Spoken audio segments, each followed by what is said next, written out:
Bien, bonsoir à toutes et à tous. Bienvenue à l'école Camondo. Bienvenue boulevard Raspail. Bienvenue dans la bibliothèque de l'école Camondo.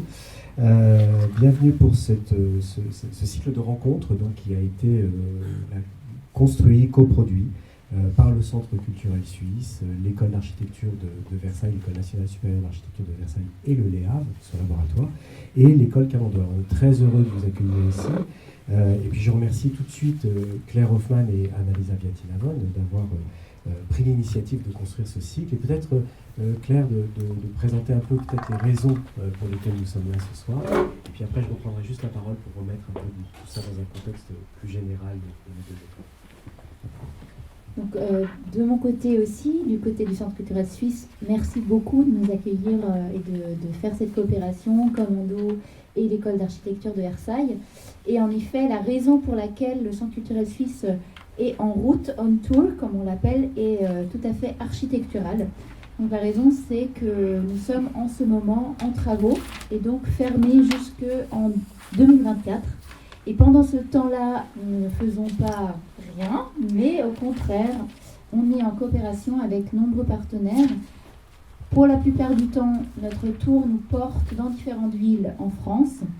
Donc, on a déjà fait des festivals à Dunkerque, nous étions à Marseille et à Lyon en début d'année, on va continuer avec Rennes. Et néanmoins, nous faisons aussi des partenariats à Paris, notamment pour le cycle de graphisme qui est en coopération avec l'ENSAD. Et ce cycle que nous commençons ce soir, donc autour de l'architecture intérieure, avec donc Camondo et l'EAV. Et donc merci beaucoup que nous ayons pu construire ce cycle qui va se déployer sur 4 séances pendant toute l'année. Et je vais vous laisser donc Alexis donner plus d'informations sur le cycle et ensuite Annalisa. Merci beaucoup.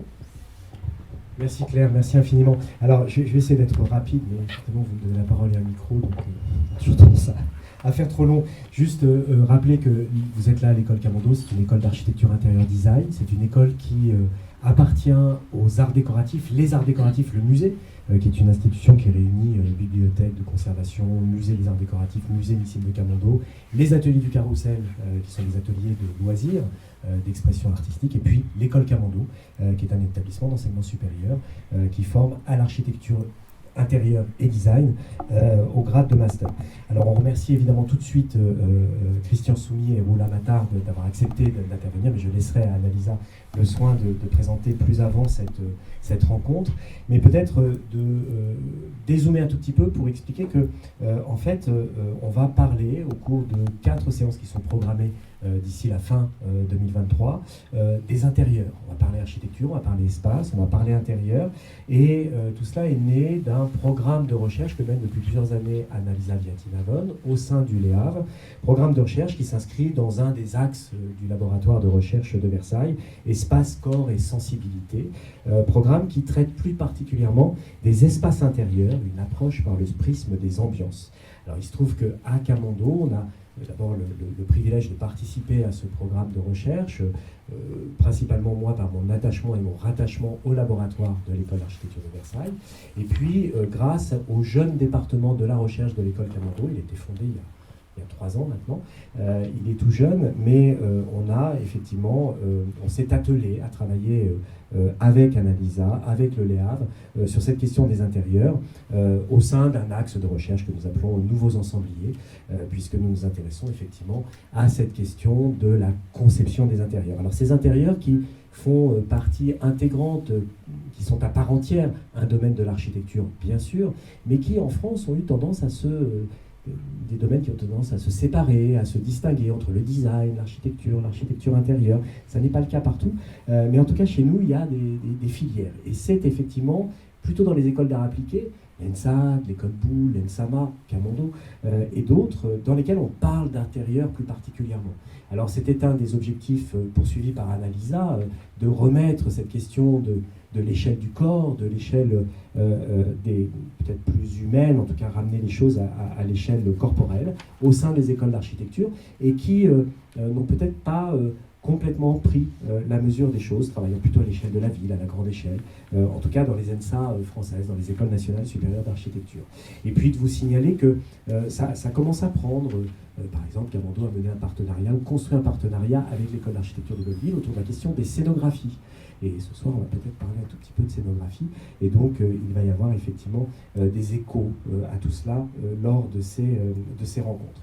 Le programme de recherche a donné lieu à 2 événements majeurs ces dernières années. En 2019, un premier colloque international et pluridisciplinaire autour des intérieurs d'aujourd'hui, méthodes de production et d'analyse pluridisciplinaire qu'on avait coproduit avec le LEAV, l'école Camando, mais aussi l'ENSI, les ateliers, et l'ENS Paris-Saclay, l'Archivio del Moderno, l'Académie d'architecture, l'Université de la Suisse italienne, et dont les actes sont en cours de publication. Et puis un deuxième colloque, l'an dernier, c'était en juin dernier, autour de la notion de claustrophilie, les univers de la claustration entre désir et transgression.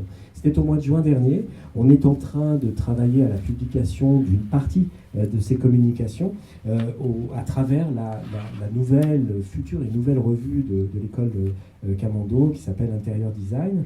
Et finalement, cette idée de la claustrophilie, pardonnez-moi, cet amour de l'enfermement, de la claustration, a engendré un peu le titre de ces rencontres, Habiter en claustrophile, rencontres qui vont nous conduire à traiter d'un certain nombre de questions. Alors ce soir, je laisse la primeur à Annalisa, mais tout de suite vous dire que nous avons une prochaine séance qui est programmée le 23 juin prochain à l'école Camando, mais cette fois-ci à Toulon, puisque l'école a une annexe et un site toulonnais.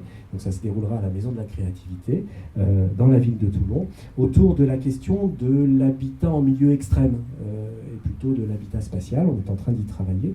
Puis une séance le 24 octobre prochain, je regarde mes petites notes, autour de la question de l'hôpital, de la santé, du care, du soin, de l'attention aux autres. Enfin, le 28 novembre, au sujet des espaces et de la relation entre les espaces et les arts plastiques, ou comment on dessine finalement cette claustrophilie. Donc c'est une forme de prolongement des travaux de recherche des 2 laboratoires, mais à travers des rencontres qui vont nous permettre de donner l'occasion d'écouter des praticiens, des théoriciens, qui vont effectivement être mis en tension au cours de chaque séance entre des architectes, des designers, des plasticiens, et puis des gens plus dans la théorie, comme nous allons le voir ce soir. Annalisa, je vais te laisser peut-être la parole pour présenter nos 2 intervenants et les objectifs de cette première rencontre. Merci Alexis. Donc à mon tour de remercier mes collègues, donc Alexis Markovix qui nous accueille ce soir ici donc à l'école Camando, et Claire Hoffman, avec laquelle nous avons construit ce partenariat et donc ce cycle de conférences portant sur les intérieurs. Donc habiter en claustrophile, fabrique, pratique et critique de l'intérieur. Alors pour cette première séance, nous avons choisi d'interroger les espaces des expositions qui se prêtent à être habités en claustrophile, on pourrait dire, étant le plus souvent tournés vers l'intérieur, ce qui est exposé ou ce qui est joué dans le cas des performances, et où se construit une narration visuelle et sensorielle qui exclut le plus souvent, c'est pas toujours le cas, mais souvent l'extérieur. Comme Christian et Marianne l'ont souligné pendant nos échanges, il s'agit souvent de penser à des spatialités éphémères. Et c'est le titre de cette première rencontre, exposition et installation et recherche éphémère, mais aussi penser à des espaces qui, en tant qu'éphémères, provisoires, nous invitent à prendre des risques nouveaux et donc à expérimenter des technologies pionnières et qui visent la réalisation de dialogues innovantes entre l'enveloppe, on pourrait dire, architecturée et le contenu qui s'y expose, et le cœur aussi des visiteurs, qu'on peut considérer comme des claustrophiles pour la durée de la visite. Donc des corps qui interagissent avec la mise en espace de l'art qui est exposé. Alors les protagonistes de ce soir, Christian Suomi, donc l'atelier Burkhardt Suomi, qui a été fondé par Marianne Burkhardt et Christian Suomi en 1984 à Zurich. Donc c'est un bureau qui a acquis une réputation internationale grâce à des constructions en bois innovantes, à de nouvelles typologies de logements et à des transformations de structures existantes et grâce à de nouveaux projets d'hôtels.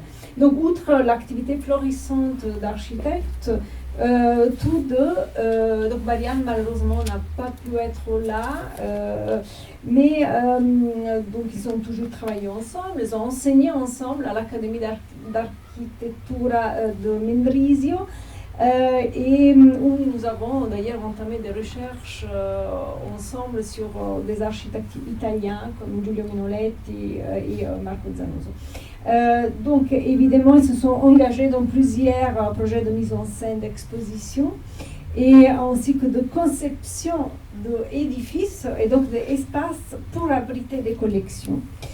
Et nous avons choisi de croiser le regard de ces deux architectes de cet atelier, investi dans la recherche historique et la pratique du projet de tels espaces avec celui d'une historienne de l'art et de l'architecture, architecte de formation, et qui fait des espaces d'exposition son domaine de recherche principal en ce moment.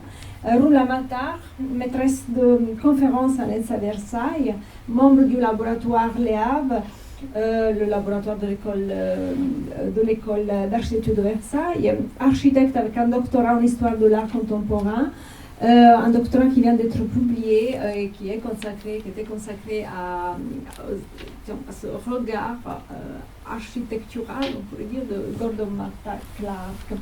Ses travaux portent sur les croisements entre les disciplines, donc l'art et l'architecture, au XXe siècle. Elle a publié de nombreux articles sur ce sujet, sur les utopies architecturales dans les années 60 et 70. Et ces domaines de recherche se focalisent également sur les relations entre de l'œuvre d'art, sculpture, installation, environnement et performance, à l'espace architectural, intérieur, les intérieurs, mais aussi l'espace urbain, l'espace de la ville. Et donc, elle porte donc, le point de vue du critique qui a pratiqué, dans le sens qu'elle a vu la plupart des expositions des lieux que Christian nous va montrer ce soir, et donc les espaces que l'atelier nous présente ce soir. Bonsoir, donc mon nom c'est Christian Soumi. Malheureusement, ma femme n'a pas pu venir à cause d'un problème de temps. Ça, c'est un peu dommage, donc vous avez la moitié de l'atelier. Merci pour l'invitation, le Centre culturel suisse. Je crois que c'est la 3e fois qu'on est ici et c'est toujours important pour nous architectes qui sont de présenter des idées à l'étranger pour voir un peu s'ils tiennent, s'ils fonctionnent. Donc ce soir c'est un thème un peu spécial pour nous parce que normalement on parle du housing, des couleurs, questions techniques et tout ça. Donc avec les expositions, je crois qu'il y a 3 points qui sont intéressants. Donc il y a une liberté. Donc les expositions, c'est une sorte de niche qui sont un peu hors de tous les contraintes qu'on a dans les bureaux d'architecture. C'est-à-dire il y a place d'expérience. Je crois de faire des expositions, il y a 3 aspects. Donc il y a le programme, il y a le lieu, et puis il y a le scénario. C'est une sorte de triangle dynamique, je dirais. Ça dépend parfois il y a des expositions que nous, on reçoit le programme, donc on travaille sur le lieu et le scénario, mais il y a aussi des projets où nous, on peut créer les lieux. Je crois que cet modèle, c'est comme une sorte de triangle on pourrait dire un triangle dynamique. Et le 3e point pour nous, on cherche de faire des choses, des expositions qui ont un caractère immédiat. Je crois qu'il y a beaucoup d'expositions où il y a vraiment trop de textes ou toutes ces choses explicatives. C'est-à-dire nous on cherche de faire une architecture ou des expositions, des installations qui s'expliquent par elles-mêmes, si on veut. Ça, c'est un peu le système comme je propose. Je vais en parler. Donc, il y a système, sculpture et installation, espace, mouvement, documentation, le matériel et des vidéos. C'est très pragmatique ce que j'ai fait, cette liste, et je crois que Roula après va en revenir pour discuter. Donc les deux premiers projets, c'est les installations. Ça, c'était une installation qu'on a fait dans une ville, la ville de Bienne, et c'est au fond un rue corridor dans une rue corridor. Donc c'est une intervention à l'échelle urbanistique avec ces deux planchers qui sont retenus avec des deux câbles croisés qui sont posés sur des pieds très très fins dans des rails de tram. Ce qui nous a intéressé, c'est aller jusqu'à la limite du point de vue de construction, parce que la relation avec la longueur des cordes et l'inclination est absolument critique. Donc, c'est peut-être le contraire des installations de Richard Serra qui étaient très très massives, qu'on connaissait naturellement. Donc nous, on voulait faire un effet de super légèreté. Malheureusement, on est allé un peu trop loin parce que toute l'installation est tombée, parce qu'il y avait la prolongation de 8 cm des câbles à cause de la force qu'on a mis, était assez pour toute la construction est tombée. Donc c'est un projet, oui, c'est une sorte d'event. Deuxième projet, aussi une sculpture à la Biennale. Le thème était Free Space. Et nous, on a proposé un projet de Konrad Waxman qui s'appelle The Grapevine. C'est une construction ou un concept infini d'une structure, ça c'est à peu près pensé de 4 mètres, qui se répète. Et cette structure, elle est, donc comme le nom le dit, Grapevine, les pieds sont formés par un système de torsion comme les vignes. C'est pour ça qu'il y a ce nom. Et nous, à la Biennale, on a fait une interprétation d'une partie de ces pieds-là en bois. Là, vous voyez cet hommage, on peut dire, à Konrad Waxman, et on voit très bien donc ces éléments de torsion. Donc le jaune, il arrive là et il tourne là, le rouge il vient là, tout ça. Donc c'est une construction de torsion, disons, très très difficile à réagir, et nous on a fait une interprétation en bois, parce que dans la conception de Waxman, ils étaient là, les éléments ne se touchaient même pas. Donc c'est une sorte d'icône ou une sorte d'image qu'on a essayé de créer. Donc le thème du nœud, qui est un thème qui est très important chez Waxman. Et c'était drôle de voir comment cette installation, après elle était toujours utilisée avec les enfants. Le bois a eu une grande discussion si vraiment on veut utiliser la couleur ou si on le montre comme ça. Pour raison explicative, on a travaillé avec les couleurs, qui étaient d'ailleurs les couleurs de Le Corbusier. Voilà, ça c'est deux constructions qui ont tous, dans une certaine manière à faire, avec un certain dynamisme. Là c'est la rotation et là c'est la traction. Maintenant le deuxième groupe, l'espace, c'est un thème fondamental quand on fait des expositions, ça c'est clair. Là de nouveau à la Biennale, on a fait une intervention avec l'été à Zurich, Prof. Schiro, The Unexpected View, c'était un travail des point cloud. Et puis le deuxième projet est au fond le contraire, c'est travailler l'espace ou comprendre l'espace à travers le son. La base était une recherche qu'on a fait sur le Gottardo, et le thème était Landscape with Technology. Donc cette exposition, au fond, elle est née de cette recherche où elle était faite plus ou moins parallèlement avec la recherche. Ça c'est l'invitation, et ça c'est les dessins de Point Cloud. Et le titre était Gotthard, The Unexpected View. Ça c'est le Palazzo Trevisano, vous avez ici le plan. Et là, vous voyez les éléments. Ça c'est cette table des livres, donc de toute la recherche qu'on a mis ici en forme des livres ouverts. Il y avait le modèle del Gottardo, et à côté il y avait ces projections du paysage du Gottardo vu à travers le système Point Cloud. Voilà, c'était ces grands pendants qui étaient protégés par presque 6 ou 8 projecteurs, donc une technologie assez disons complexe. Mais c'est le laboratoire de Shiro qui à l'époque, c'était 1914, c'était très très nouveau. Donc maintenant, je vais vous montrer un petit bout de ce truc.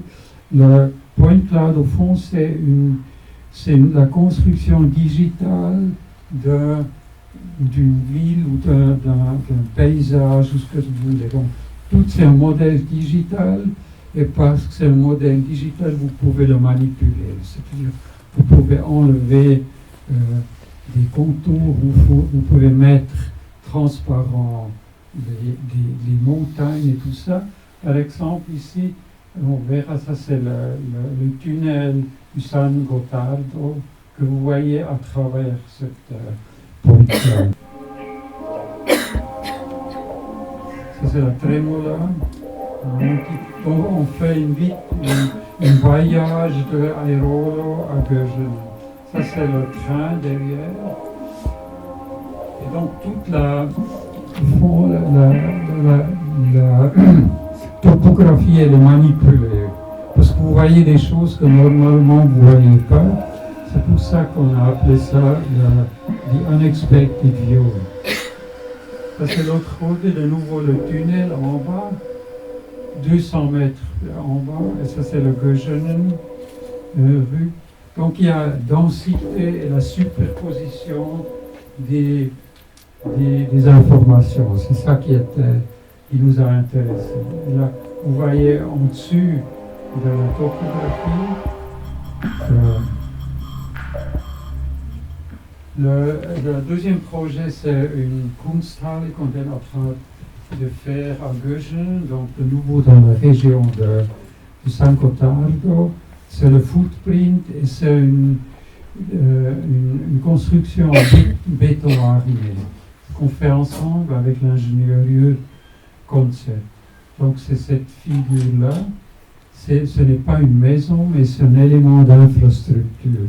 Là, vous voyez les plans et en coupe. Donc ça, c'est une construction pliée en plan, pliée aussi en coupe. Et là, vous avez les deux pièces d'art qui sont latentes ici. Ça, c'est Hans Optebeck et ça, c'est Gupta. Donc, c'est une sorte de shelter, c'est une enveloppe vide qu'on fait pour cette œuvre d'art. Ça, c'est vu de l'intérieur. Et le choix de ce système, c'est d'avoir une structure sans poteau. Ça, ce sont les deux arts, les deux pièces d'art.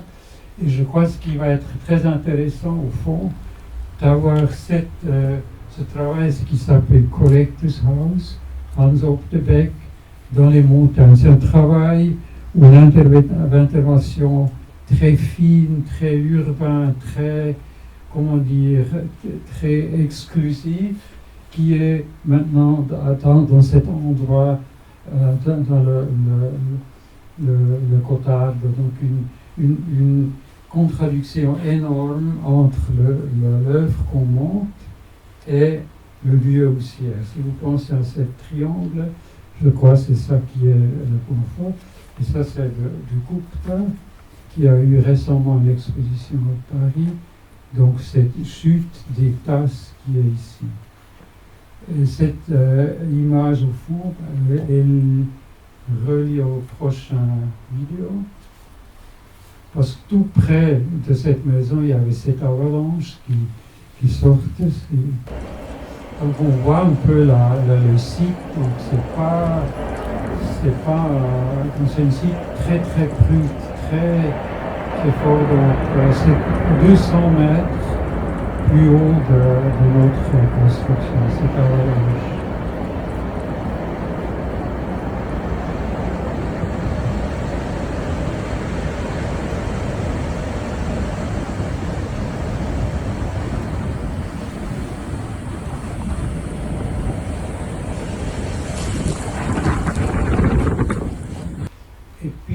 Donc quand on a compris qu'on ne verra plus jamais cet espace très très beau à l'intérieur, on a décidé de faire quelque chose de ça.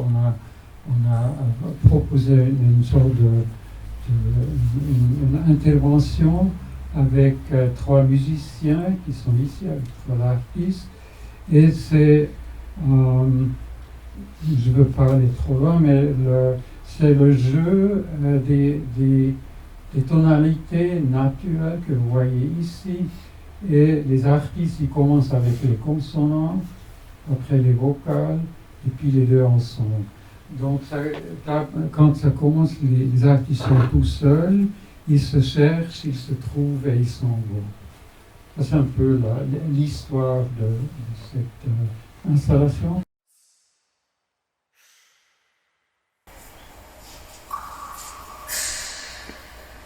On entend quelque chose? Ouais.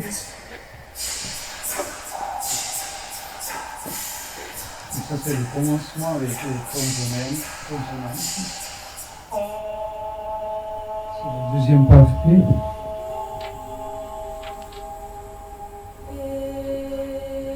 Et l'espace, c'est ça qui est intéressant par cette construction pliée et il a des qualités énormes de sonore que nous, on n'était pas conscients quand on a construit ça.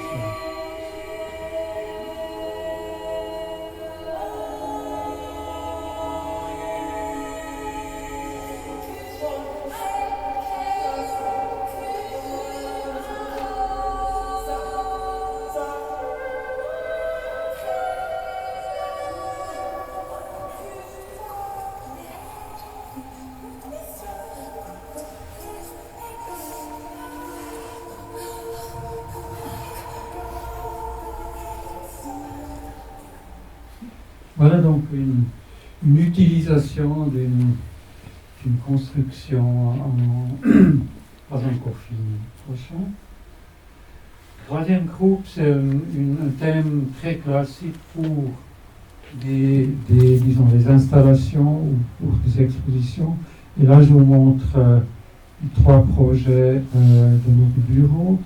Là, vous voyez un peu le thème, c'est l'hôtel Zürichberg. Et puis un bar de l'administration de Zurich. Et puis les nouveaux headquarters de Swiss Tourismus. Ce projet, au fond, où l'aspect générateur de ce projet est le parking, en forme d'une rampe. Donc c'est le parking, au fond, qui gère le projet. Donc une rampe qui continue dans le parking, qui commence dans le parking et puis qui continue vers le haut. Donc, et là, c'est un espace très hybride. Donc vous avez le béton, les briques, le plat. Et la question est un peu, qu'est-ce qu'on montre? Est-ce qu'on montre la construction, les différents types de construction, ou on fait quelque chose d'autre? Et nous, on a décidé qu'on montre quelque chose d'autre parce qu'on n'était pas au fond une utilisation de couleurs qui travaillent contre la structure dans un certain sens. Donc c'est l'accent. Donc on crée des liaisons avec des choses du point de vue matérialisation, rien à faire, le rouge et ça. Et on était intéressé d'accentuer l'aspect latéral, parce que le milieu, au fond, de ces constructions, c'est toujours le point le plus banal à la limite. Voilà, c'est aussi cette rampe, c'est clair, c'est une sorte de scénerie, on voit, on est là, on voit, et on est là pour être vu aussi, donc cette scénographie classique. Et là, vous voyez ce bâtiment, donc elle est liée avec le bâtiment existant, avec ce tunnel, et on entre le parking en bas et l'hôtel en haut. Ça, c'est le volume de l'extérieur où on voit la rampe, donc c'est l'élément qui monte la pente dans un certain sens. Ça, c'est un deuxième projet drôle. C'est une maison des années 60 avec une grande vide ici où était prévu de mettre un petit kiosque ou quelque chose. C'était le headquarter de la UBS, donc une grande banque, mais ça n'a été jamais réalisé et ça restait comme ça. Donc c'était cet espace vide qui n'avait pas, au fond, pas de fonction du point de vue social, pas très intéressé. Nous, on a gagné de mettre là-dedans un restaurant pour les gens qui travaillent là. C'est ce que vous voyez là. Donc c'est l'entrée ici, très très bas, pour faire semble plus grand l'extérieur et l'intérieur. Et puis là, ces failles naturelles. Donc un jeu d'échelle, donc de travailler avec des contradictions. Ça c'est le plan, vous entrez là. Vous avez la vue la plus grande à travers le bâtiment et aussi au milieu vous avez cette grande escalier qui est de nouveau comme un hôtel, c'est un peu le centre social. Oui, le bâtiment. Donc vous voyez cet escalier qui est monumental, qui est trop grand, qui est presque brutal dans un certain sens, mais c'est voulu. Donc on voulait faire exploser cet espace. Et on travaille avec les deux couleurs, donc le vert et le rouge. Ils sont des couleurs plutôt difficiles. Ils sont toujours en contradiction. Il y a aussi l'homogénéité, parce que le vert du sol, par exemple, c'est le même vert qu'on a utilisé après pour les meubles. Ça, c'est disons, du point de vue espace. Au fond, c'est une chose simple, mais on était très content avec l'effet, c'est-à-dire de reprendre la couleur du sol pour les meubles. Et ça, c'est la galerie avec l'autre couleur le rouge. Vous voyez ici les bancs et les tables. Donc c'est une contradiction entre homogénéité et opposition dans un certain sens, avec la même couleur dans le même bâtiment. Troisième projet de ce groupe mouvement, c'est une transformation d'un hall ou d'une salle Beucle de 1910, je crois, que vous voyez ici. Donc c'était ces halls qui étaient très importants aussi du point de vue politique, la formation des ouvriers, le point de rencontre. C'était très très populaire. C'est assis sur ce bâtiment Stadthalle. Et puis dans les années 40, donc là il y avait Rosa Luxemburg qui a fréquenté. Dans les années 30, il y avait des fascistes qui étaient là. Et dans les années 40-45, ça n'avait plus de succès. Ils ont mis un parking là-dedans. Donc ils ont mis 2 étages, ici et tout le long. Si on peut aller retour une image. Oui, donc le parking il est là. Un étage, 2e étage. Donc, très brutal. Là vous voyez les voitures. C'est drôle. Et la situation drôle que la ville de Zurich a mis sous protection ce bâtiment, mais on n'était pas très clair, mais quoi, c'est le parking, c'est le hall, c'est les deux. Finalement, on nous a dit, ah oui, c'est les deux. C'est un Zeitzeuge de ces choses-là. Parce qu'on ne pourrait plus enlever le parking parce qu'il a stabilisé toute la construction. Donc, une sorte de mariage de deux programmes très très différents. Et ça, c'est après notre projet. Donc, on a laissé les dalles, on les a ouvrées ici. Et il y a des éléments qui sont assez intéressants, comme le bâtiment à l'intérieur d'un cours. Il y a un grand tunnel qui vous fait entrer. Ça, c'est maintenant notre transformation avec l'ouverture.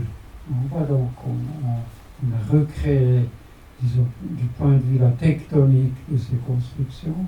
Il y a ces lucarnes, il y a des trous dans les dalles, et il y a une lumière très très forte. Et c'est intéressant qu'au fond, les espaces fonctionnent presque seuls avec la lumière naturelle. Ça, c'est le plan. Donc le tunnel, on a tout sorti ici. C'est comme le tunnel de nouveau du San Gottardo. Donc ça, c'est un élément. Et là, il y a une rampe entre la Seine, l'hôtel de Seine, et le restaurant. Donc il y a ces deux éléments qu'on a un peu joué, comme c'est le Swiss Tourismus. Donc Swiss Tourismus, ils vend la Suisse à l'extérieur. Donc c'est pour ça qu'on a un peu joué avec ces éléments. C'est du retour le soir quand on ferme. Donc le tunnel il est ouvert et ça c'est l'entrée après dans le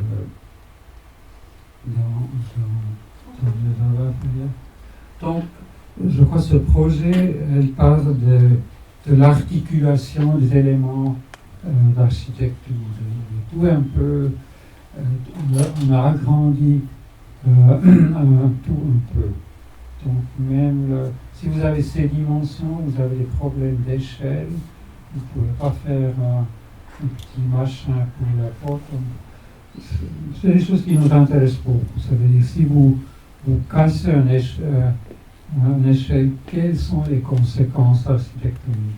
Et ça c'est la rampe entre la scène, là où il y a maintenant le restaurant, et les bureaux. Une rampe assez spéciale, très dynamique, avec un seul poutre. Voilà, donc la rampe, elle est là comme un objet sculptural. C'est une grande sculpture. Maintenant, la quatrième groupe, c'est classique, donc c'est des expositions de documentation, je dirais. On a fait deux, une grande sur Gottfried Semper, avec Euxine Hillebrand qui était le curateur, et puis l'autre avec Annalisa sur Giulio Mineretti qui était plutôt une petite exposition faite aussi avec l'aide des étudiants. Bon, c'est une grande figure, Semper, Viollet-le-Duc, 19e siècle, dans le 19e siècle. Et là, on a seulement repris un thème simple, c'est la polychromie, parce qu'il a dessiné ce bateau, lavoir. C'est un bateau lavoir, c'est juste ce que je dis, qui était dans la Lima, où on faisait la lessive. Et c'est un peu, c'est clair, il a pris la chance de faire un élément très drôle, parce que les façades sont faites de la peinture de Pompéi, qui était à l'intérieur, Semper l'est mis à l'extérieur, et tout ça. Donc il y a tout un discours là-dessous que on n'a pas le temps de rentrer. Mais ça, c'est ces peintures à la pompéienne. La reconstruction de tout ça était assez difficile parce que c'était jamais construit dans cette forme-là. Et on a eu un seul dessin Et on a essayé de faire des spécialistes faire une reconstruction. Ça c'est le plan. Et ça c'est le bateau au milieu. Et là-dedans, il y avait la théorie de Sempe. Donc on a le bateau lavatoire. Il est devenu un bateau de recherche. C'est un peu cette idée derrière. Là, vous voyez les références. Ça c'est la maquette. Ça c'est le bateau 1 à 1. Et ça c'était le bateau, le plan du bateau original. L'entrée. Et là-dedans, avec Ben Röxin, il faut dire que dans ce cas-là, il nous a donné assez d'espace de développer des choses. Ça, c'est la vitrine der Stil, où on a mis, ça c'est tous les esquisses, les écritures de Sempe, et en haut, il y a toutes les publications dans différents langages der Stil de Sempe.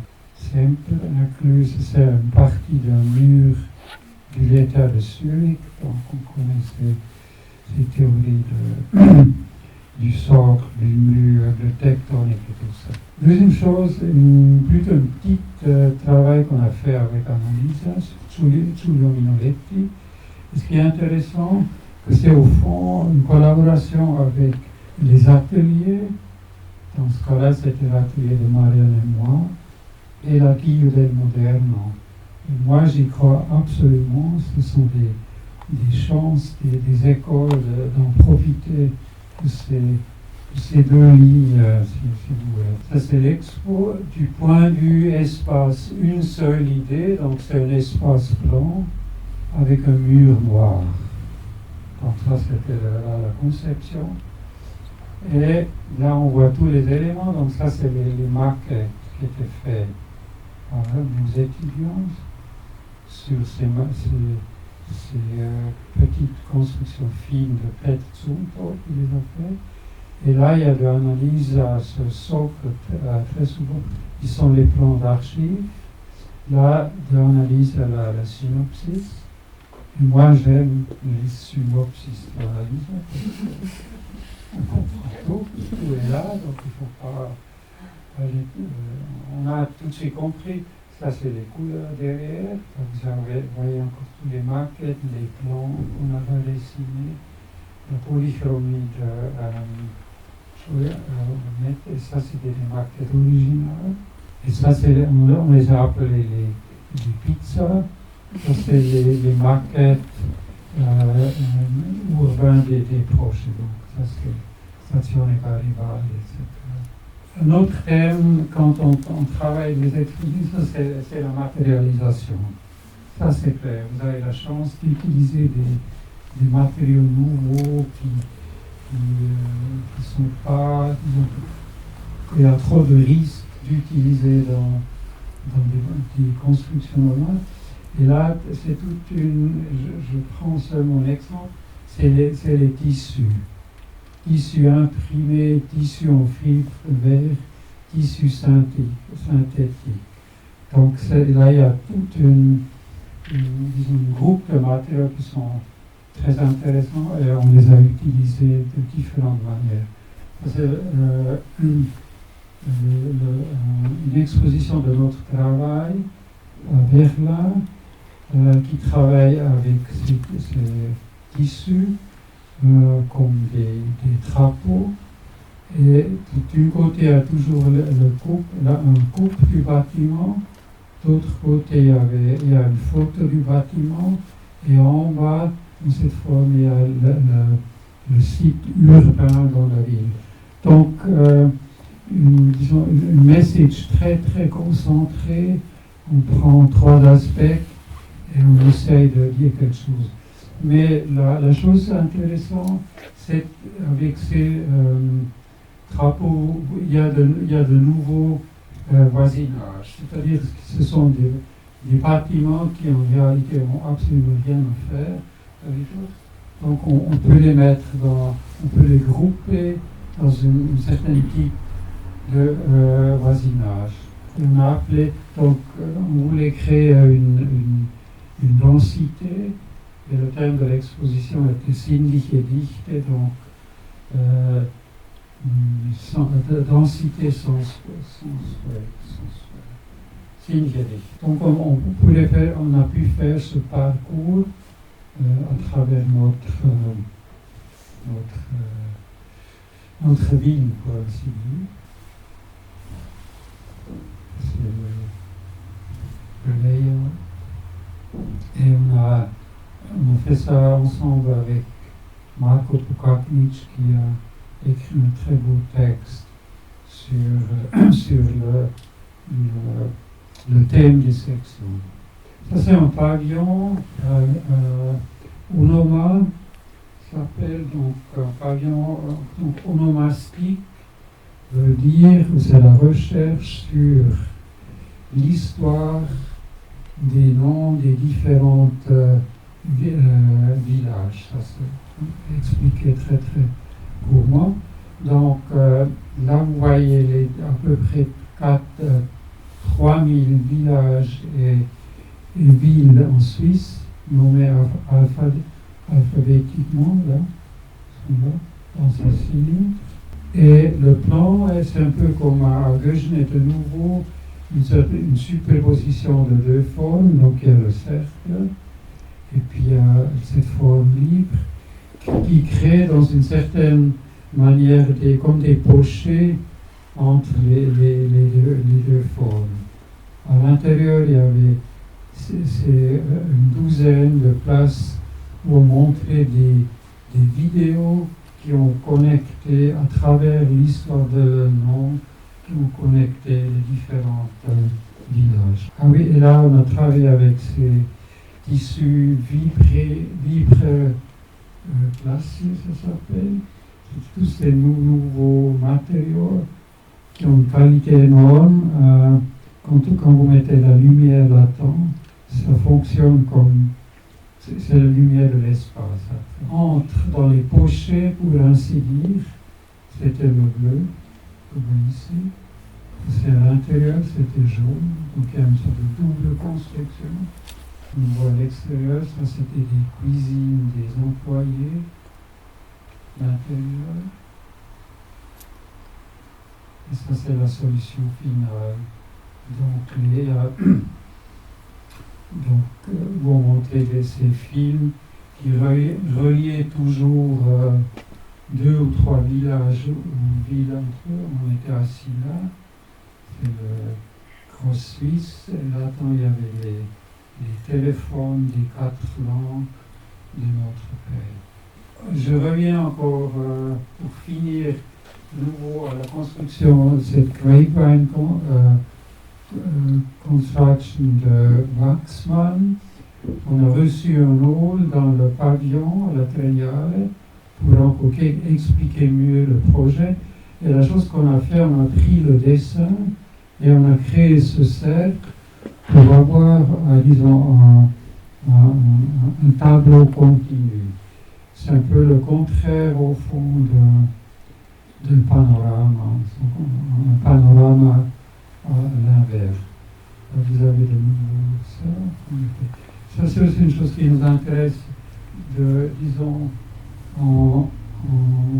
de répéter des choses, mais de les voir d'une autre manière. Je crois que pour des expositions, c'est très efficace. C'était suspendu, et cette vue à travers, et c'était aussi drôle parce que c'est clair que les enfants, ils sont allés à l'intérieur, et puis il y avait un peu de stress pour les parents, mais on voyait les pieds, comme ça, des planches explicatives, et là de nouveau, c'est la 3e lèvre, des petites maquettes de la construction qu'on a faite, c'était des maquettes de preuves, pour voir si on peut construire ces choses. Ça, c'est une chose seulement tout court, mais qui m'intéresse parce que on était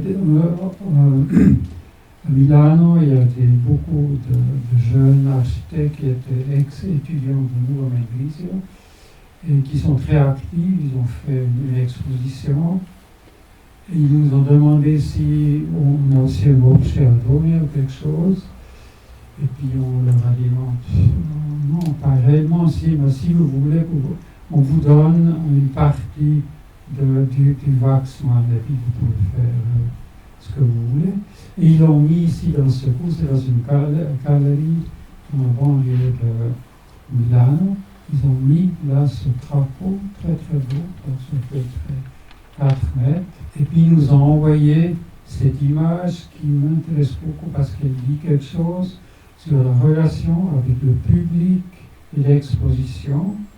Et là, on voit très bien qu'au fond, le but de plus en plus des exhibitions, c'est une expérience sociale, c'est-à-dire the scene is the message. Il y a un livre de David Byrne, qui était le seigneur des Talking Heads, et il a écrit un livre, How Music Works, et dans ce livre, il y a un grand chapitre de How to Build Up a Scene. Je crois que quand on fait des expositions, de plus en plus, cette question, elle devient importante. Et c'est un petit vidéo, à mon avis, parce que notre drapeau, n'est pas important, mais à certains moments, il survit tout cette signe-là. C'est comme une signe de sécurité ou quelque chose comme ça. Mais le dernier, ça c'est autre chose. Comme nos maquettes sont tous, on les a tous données à l'archive du VTA, de l'héritage. Et avant de donner tous les maquettes, on a dit ouais, il faut encore faire quelque chose. Et on a fait, ou on est en train de faire une sorte de vidéo des maquettes sur les étagères. Et il n'y a pas une logique parce qu'on a toujours mis les maquettes là où il y avait la place. Donc oui, il n'y a pas une régie derrière. Et je vous montre un petit bout de ce film. Prochain, là, vous voyez comment ça a été fait avec Walking Corner. Et ça, c'est pour finir un petit bout de ce film qu'on est en train de faire.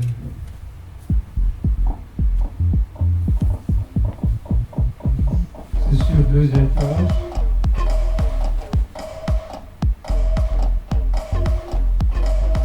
Là, la question intéressante des voisinages de différentes échelles, complètement différents projets qui sont là plutôt par hasard.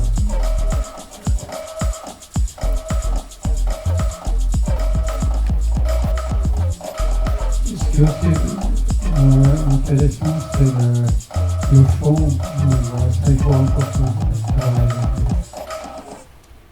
Voilà, c'était un petit bout de ce film. Et c'était un peu ma contribution. Je crois qu'avec on va discuter, je crois que tu reprends 2 ou 3 des thèmes que je ferai là. Voilà, merci beaucoup.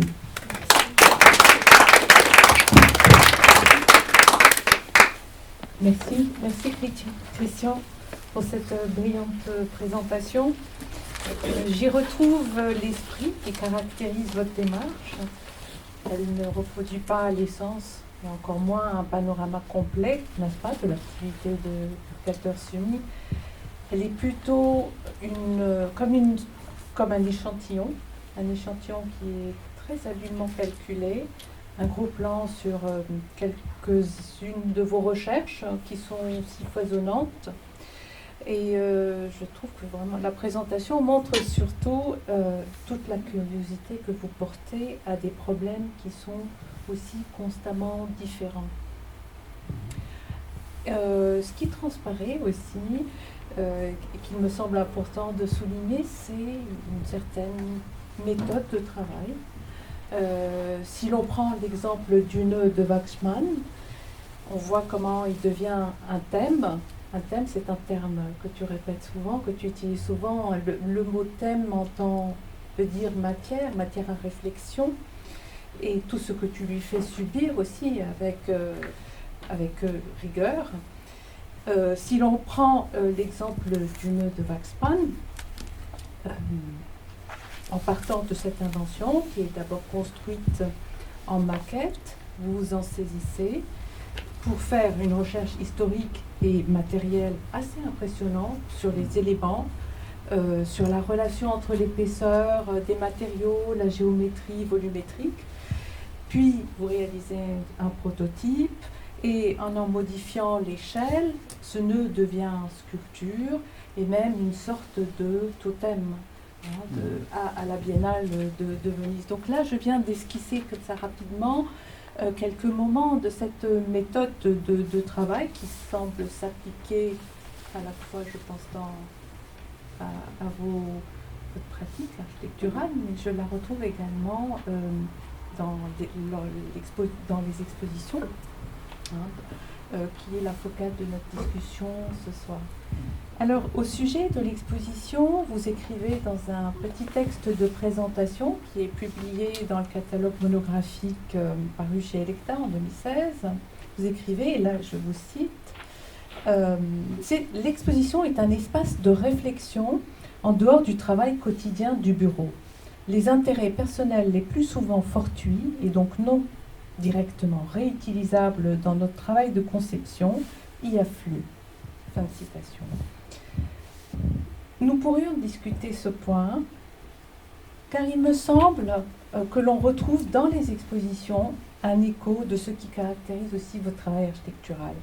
On y retrouve l'importance de la tectonique, de la couleur, de l'expression matérielle, l'importance de l'expérience ou encore de la présence de l'objet.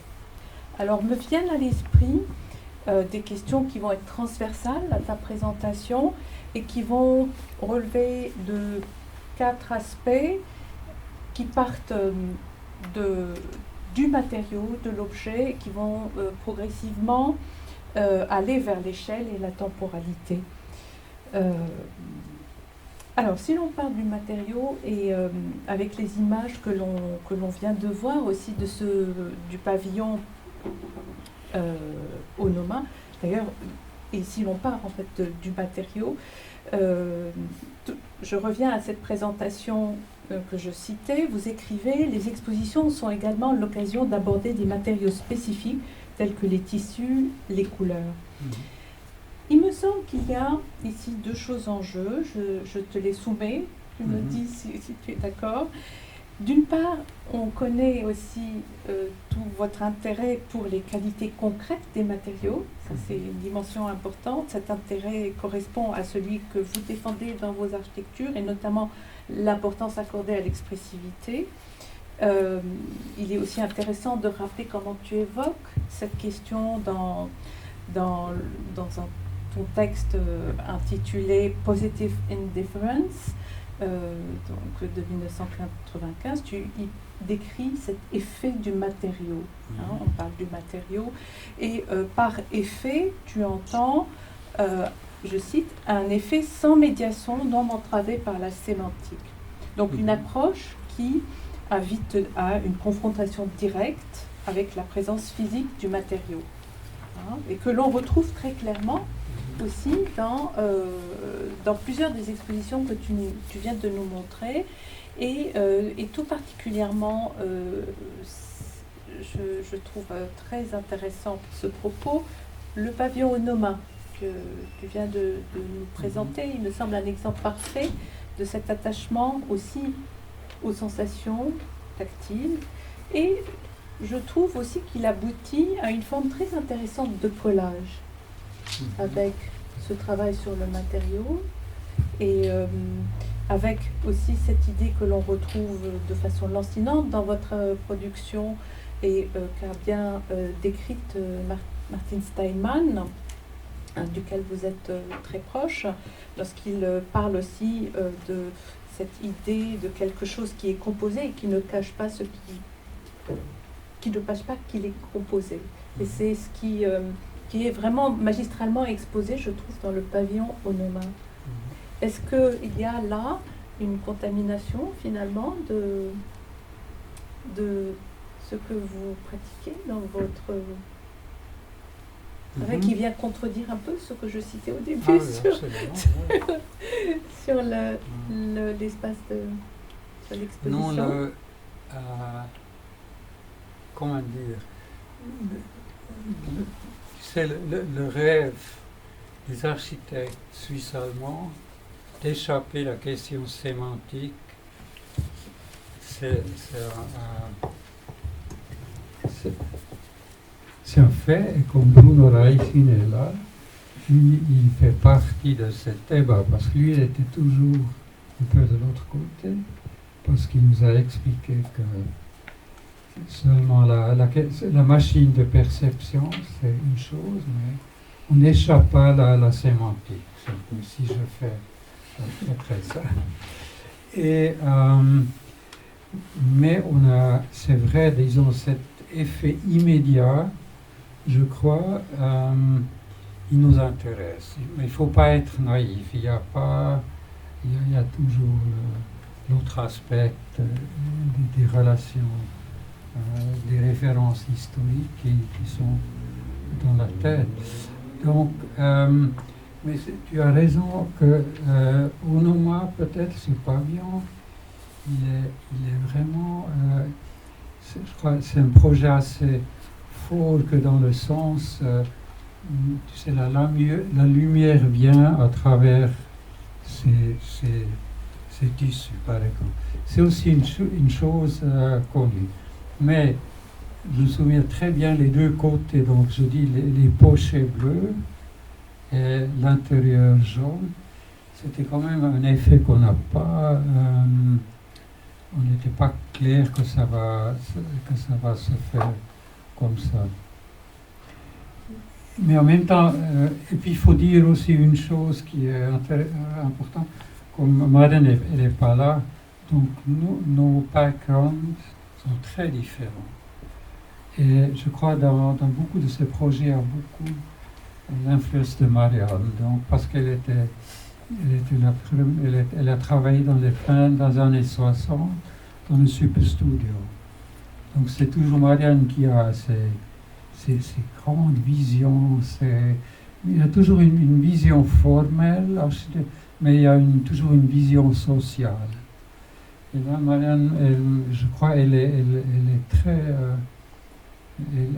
elle influence notre travail beaucoup.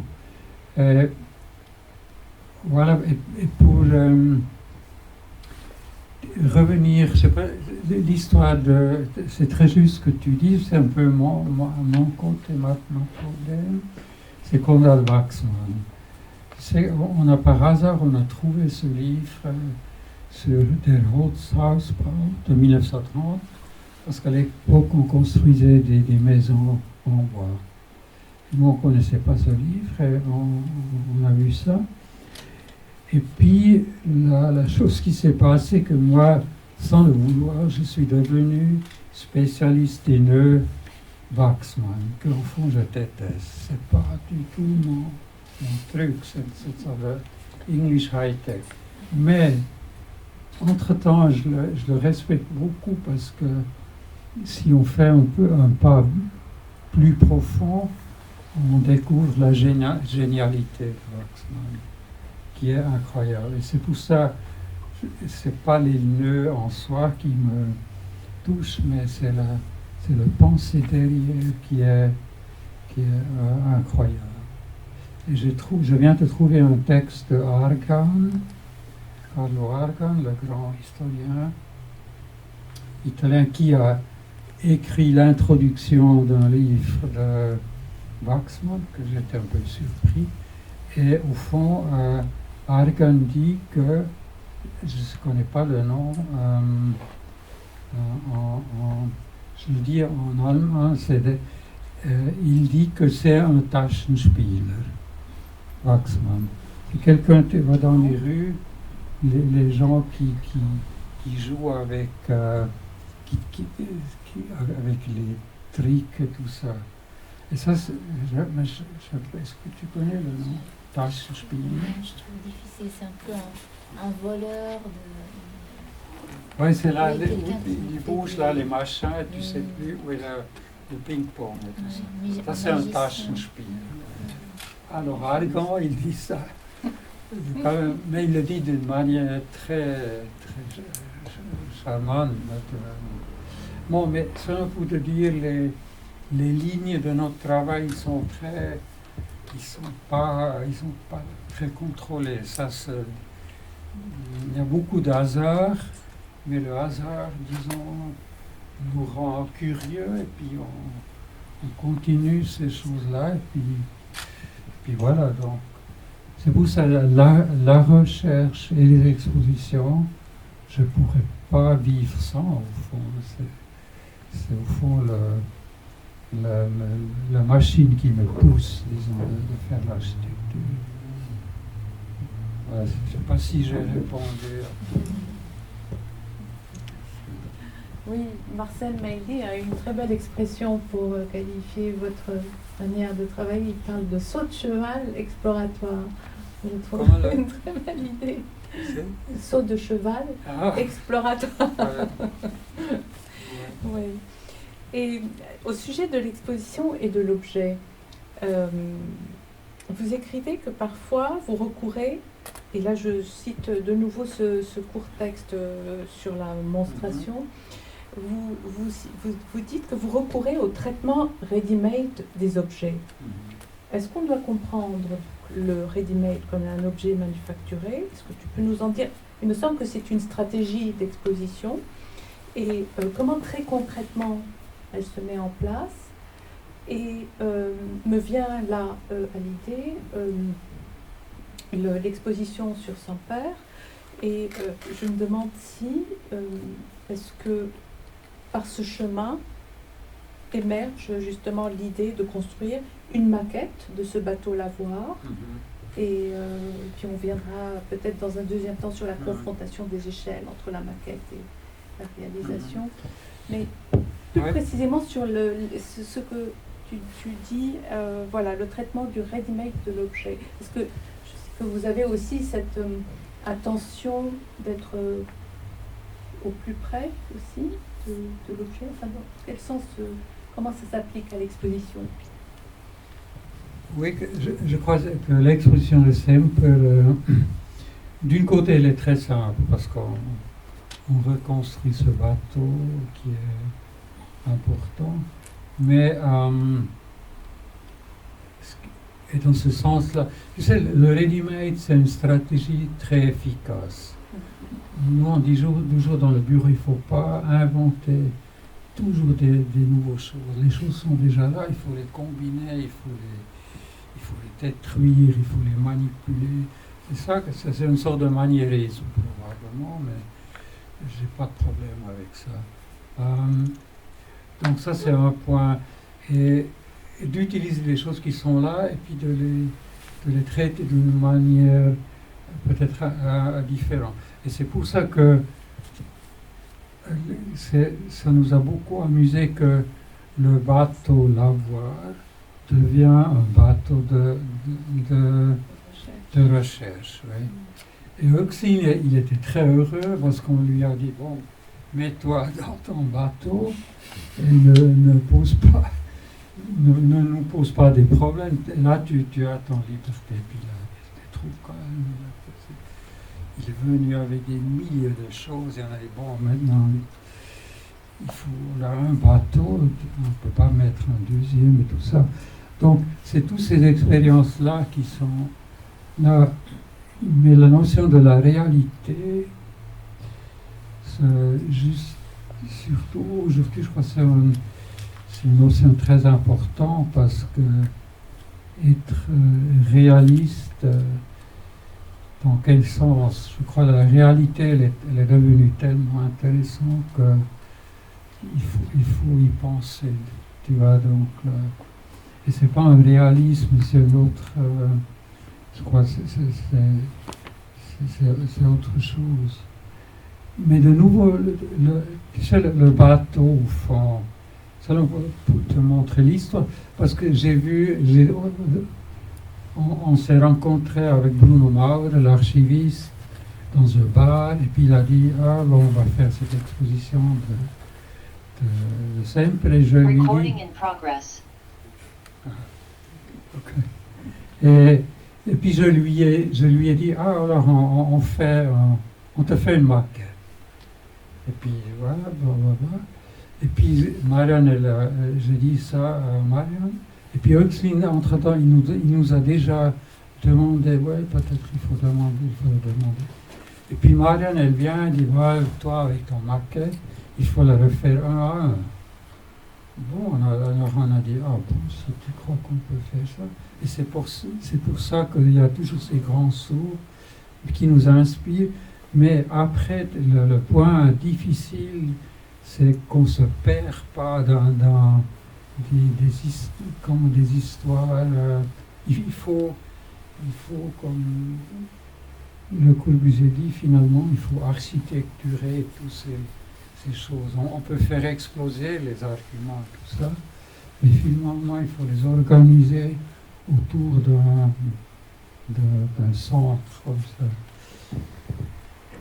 Mais quelle expérience, qu'est-ce qui a été intéressant dans cette expérience de confronter la maquette et l'échelle dans le même espace? Qu'est-ce que ça ma maquette était ridicule parce que Marianne venait avec ce bateau et c'était drôle que la direction a tout de suite accepté. J'ai dit à Marianne, ça ne va jamais passer. Le directeur, regarde, on va le faire. Donc c'est ça, ces sauts qui sont intéressants. Et puis de voir ce bateau-là de l'intérêt, c'est un très très beau projet.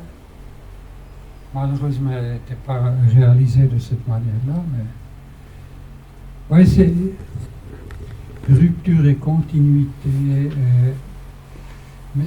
Mais on est des professionnalistes. C'est un nom en italien qui est un peu mal. Mais là, je crois, on n'échappe pas le discours approfondi professionnel. Là, il y a tout ce qu'on a discuté. On peut rêver, on peut détruire, on peut manipuler, mais finalement, il faut faire de l'architecture. Mais c'est ça. C'est notre idée. Une question sur l'échelle, puisque on est aussi, on sait que l'exposition est une échelle qui n'est pas celle que vous manipulez dans la construction habituellement. Et de ce fait, est-ce que l'échelle de l'exposition vous apprend sur votre processus ou votre réflexion architecturale théorique? Et je pense ici à une exposition que vous n'avez pas présentée, mais que j'aime beaucoup, Baukaörper, de 1991, qui est encore un autre type d'exposition que vous avez faite, puisqu'il s'agit là de présenter un échantillon de vos réalisations. Et vous le faites en questionnant la matérialité et en utilisant deux instruments très importants pour vous, la maquette et la photographie. Donc deux instruments qui testent la manière de voir, et surtout lorsque on analyse la façon dont elles sont exposées. Et dans cette perspective, est-ce que l'on peut dire, est-ce que l'exposition peut devenir, au même titre que la maquette et la photographie, une sorte d'instrument aussi réflexif sur votre travail, votre production architecturale et théorique? Ah, absolument, oui. C'est cette niche qui a des potentialités. Non, c'est une grande chance. Et j'étais surpris quand j'ai préparé le PowerPoint, combien d'expositions on a déjà fait. C'était toujours un peu à côté comme ça, mais finalement, c'est intéressant. Non, absolument. Mais c'est des expositions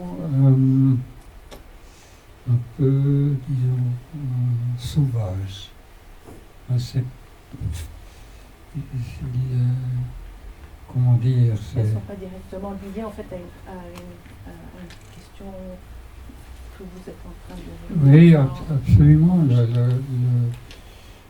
Donc le projet le plus intéressant, c'était celle avec les trois musiciens dans cet espace. Ça, c'est tout à fait un autre discours, mais qui a commencé par une constatation triste au fond, parce qu'on a eu cet espace et puis on ne verra plus jamais cet espace. Et puis on a notre fils qui est musicien, par hasard, il est venu avec nous et puis il nous dit ah ouais, bon l'architecture c'est une chose, mais le son est vraiment pas mal. Et alors on a dit bon, alors essayons. Et ça c'est une expérience très très forte. Aussi de travailler avec des jeunes gens, avec des musiciens qui sont beaucoup plus libres, ouverts, et en même temps ils sont très très présents. Vous avez donc il n'y a pas de possibilité d'échapper. Tu es là avec ta voix et puis basta. Et maintenant on va voir qu'est-ce qui se passe si on met le Octebek là-dedans. Je crois que ça va être pas mal, mais l'espace, il est pas foutu, mais on ne le voit plus. Donc c'est une expérience un peu surréaliste. Tu crées un bel espace, et puis il disparaît. C'est peut-être intéressant. Voilà. Tu as anticipé ma dernière question justement sur la temporalité et donc le temps de cette performance dans cet espace. Est-ce que c'est aussi des terrains qui sont inexplorés généralement à l'échelle du projet architectural, le temps de ce moment-là, de ce bâtiment-là, dans cette situation-là, et vous l'étirez en quelque sorte en produisant cette performance. Oui, tu sais, il y a deux... Paradoxalement, tout en étant éphémère aussi. Oui, mais il y a deux événements. Il y a l'avalanche qui est descendue, qui était tellement impressionnante, le bruit et tout. Donc ça c'est aussi un événement, donc c'était pas prévu pour nous, mais ça nous a, disons, été après clair que ce qu'on construit là, c'est pas un bâtiment, c'est une enveloppe, c'est un type d'infrastructure qui doit résister à ces forces naturelles. Et puis à l'intérieur, tu as cette installation qui est dans la tradition belge du surréalisme, donc une sorte d'ambiance très drôle que tu vois. Donc ça c'est la deuxième chose. Et puis le troisième événement, c'est maintenant de vivre l'espace à travers le son. Donc il y a cette site de construction, il est vraiment très riche des expériences qu'on fait. Et puis c'était vraiment fait avec un très bon ingénieur comme cette, parce que l'épaisseur est seulement, je crois, 16 cm.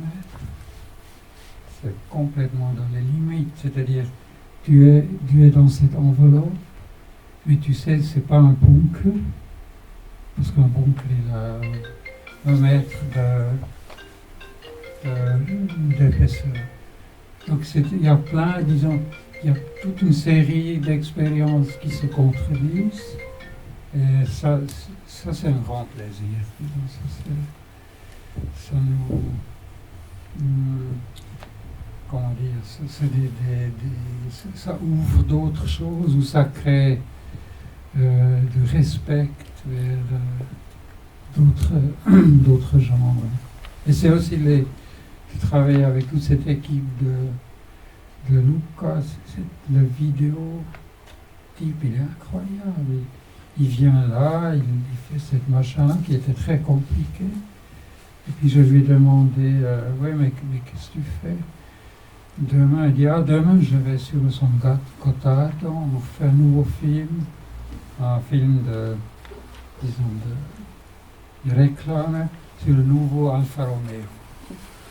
Puis je dis, pas mal, donc il y a une ouverture des idées, des choses qui sont... mais là, c'est très bien, donc ces jeunes gens, ils nous forcent d'être actifs, avec les yeux ouverts. Voilà. Bon, merci Christian, merci à tous de votre présence et attention. Je vais dire un dernier mot. Merci. Merci infiniment.